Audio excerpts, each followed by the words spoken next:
Sa Novembru li għadda mal-40,000 klient inqdew mill-Business First fl-Imrieħel li jservi ta' ċentru fejn in-negozji jinqdew taħt saqaf wieħed fil-ħtiġijiet tagħhom.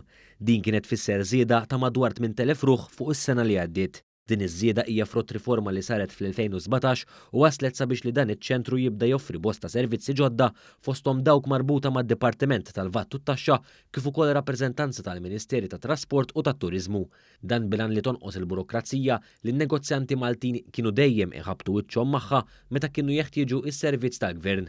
L-uffiċjan Oli għall-kummerċ fih dan il-Business First, Paul Baldacchino, għal One News li 15,000 klient inqdew permezz tas-servizz tal-144. Issa spiċċa Novembru diġà nqdew 40,000 ruħ minn hawnhekk, madwar 15,000 li ċemplu fuq il-144.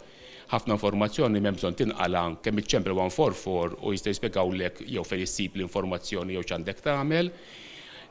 Aktar minn 20,000 ġew hawnhekk f'daw 11-il xahar. Is-Sur Baldacchino spjega wkoll li matul din is-sena madwar 5,000 ruħ inqdew mill-Business First permezz tal-Internet.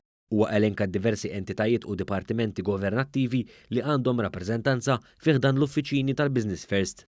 Hawnhekk hawn numru ta' dipartimenti li għandhom rappreżentanza, il-VAT, fuq income tax, turizmu, l-MTA, environmental health magħrufa bħala s-sanità, il-Malta Enterprise, daw kull għandhom rappreżentant hawnhekk, ara inti stop wieħed tista' tinqeda fuq ħafna servizzi fejn joqtu n-negozjant.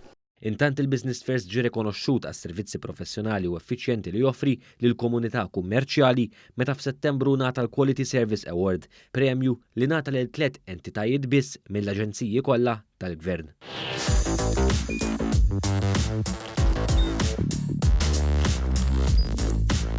Idħol fuq one.com.mt u hemmhekk tista' tara l-programmi kollha li jxandru fuq One permezz ta' One Play.